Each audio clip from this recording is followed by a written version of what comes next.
नमस्कार। आज हम लता की एक कहानी है टॉयलेट सीट, उसके विश्लेषण पर बात करेंगे। हम्म। सुनने में तो विषय बहुत ही मामूली लगता है, एक टॉयलेट सीट, है ना? हाँ, बिल्कुल। लेकिन ये विश्लेषण बताता है कि कहानी इस बहुत साधारण सी चीज के जरिए काफी गहरे मुद्दों को छूती है। अच्छा। हाँ, और यही इस कहानी और इसके विश्लेषण की सबसे दिलचस्प बात है मेरे ख्याल से। कैसे एक रोजमर्रा की अनदेखी सी वस्तु को लेखक ने एक शक्तिशाली प्रतीक में बदल दिया है। प्रतीक। हाँ, ये सिर्फ बाथरूम का एक हिस्सा नहीं रह जाता, बल्कि घर के अंदर की कई अनकही सच्चाइयों का क्या कहते हैं आईना बन जाता है। तो ये प्रतीकवाद काम कैसे करता है फिर? विश्लेषण क्या कहता है, मतलब टॉयलेट सीट किन चीजों का प्रतीक बन जाती है कहानी में? देखिए, विश्लेषण बताता है कि ये कई परतों वाला प्रतीक है, मल्टी हम्म। लेयर्ड। पहली परत तो है घरेलू रिश्तों की जटिलताएं। अच्छा। हाँ, जैसे कहानी में शायद ये दिखाया गया हो कि सीट ऊपर रहेगी या नीचे, इस छोटी सी बात पर जो रोज की खींचतान होती है ना। हाँ हाँ, कई घरों में होती है। बिल्कुल। तो वो खींचतान असल में रिश्ते में कंट्रोल या शायद आपसी सम्मान की कमी उसको दर्शाती है। हो, मतलब ये सिर्फ आदत या भूलने की बात नहीं है, बल्कि ये एक तरह से सत्ता के खेल का एक छोटा सा मैदान बन जाती है घर के अंदर। हाँ, बिल्कुल। विश्लेषण इसी तरफ इशारा करता है। ये घरों के भीतर चलने वाले वो जो सत्ता के अनदेखे संघर्ष होते हैं ना, अनस्पोकन पावर स्ट्रगल्स, उनको उजागर करता है। और साथ ही ये लैंगिक भूमिकाओं जेंडर रोल्स पर भी एक तरह की टिप्पणी है। वो कैसे? जैसे समाज अक्सर उम्मीद करता है ना, कि घर की देखभाल, सफाई और ऐसी छोटी मोटी बातों का ध्यान रखना तो औरत की ही जिम्मेदारी है। तो टॉयलेट सीट का मुद्दा शायद इसी बोझ को, इसी उम्मीद को दिखाता है। हाँ, ये बात तो है, और इसमें वो भावनात्मक श्रम, इमोशनल लेबर वाला पहलू भी आता है, जिसका जिक्र विश्लेषण में है।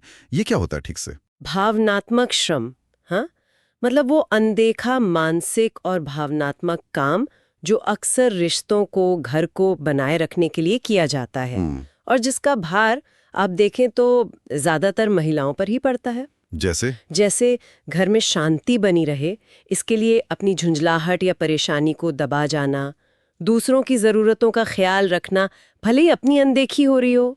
अब जैसे टॉयलेट सीट वाले केस में हो सकता है रोज के झगड़े से बचने के लिए चुपचाप उसे ठीक कर देना।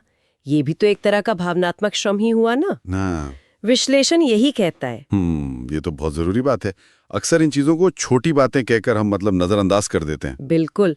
और विश्लेषण के मुताबिक कहानी का जो व्यंग्य है, आयरनी, वो इसी में छिपा है कि कैसे समाज बड़ी बड़ी बातों पर तो खूब बहस करता है, लेकिन घर के अंदर की इन छोटी लगने वाली नाइंसाफियों पर चुप्पी साध लेता है।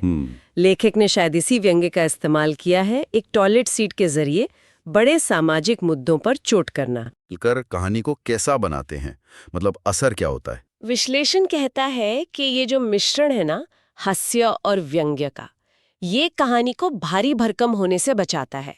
इसके इस्तेमाल से पाठक कड़वी सच्चाइयों को शायद ज्यादा आसानी से हजम कर पाता है। वो सीधे सीधे लेक्चर जैसा नहीं लगता। हाँ, सोचने पर मजबूर करता है। बिल्कुल, पाठक को सोचने पर मजबूर करता है। विश्लेषण में कहा गया है कि लेखन सधा हुआ है और कई परतें हैं उसमें। वो पढ़ने वाले को गुदगुदाता भी है और कहीं ना कहीं झकझोरता भी है। तो ये सिर्फ समस्या बताकर नहीं छोड़ देता, बल्कि सोचने का एक नया नजरिया देता है। हाँ, बिल्कुल। और विश्लेषण लेखक की इस क्षमता की बहुत तारीफ करता है कि कैसे एक इतनी मामूली सी, थोड़ी अजीब सी लगने वाली चीज से इतनी गहरी और जरूरी बातचीत शुरू की जा सकती है। ये दिखाता है कि महत्वपूर्ण कहानी कहने के लिए कोई बहुत बड़े तामझाम या कैनवस की जरूरत नहीं होती, बल्कि सच्ची अंतर्दृष्टि और साहस चाहिए होता है। हाँ, समाज की गहरी समझ और उसे ईमानदारी से कहने का साहस। बिल्कुल सही। वाकई अक्सर महान सच्चाइयां बहुत साधारण चीजों में ही छिपी होती हैं। सही कहा। विश्लेषण के अनुसार ये कहानी महिलाओं से समाज की जो अपेक्षाएं हैं उसका भी एक आईना है। कैसे उनसे उम्मीद की जाती है कि वो सब कुछ चुपचाप सहें और घर की व्यवस्था बनाए रखें, चाहे उसमें उनके लिए कितना भी असंतुलन क्यों ना हो। तो कुल मिलाकर देखें तो ये विश्लेषण लता की कहानी टॉयलेट सीट को एक छोटी लेकिन बेहद प्रभावशाली रचना के रूप में देखता है। हाँ, बिल्कुल।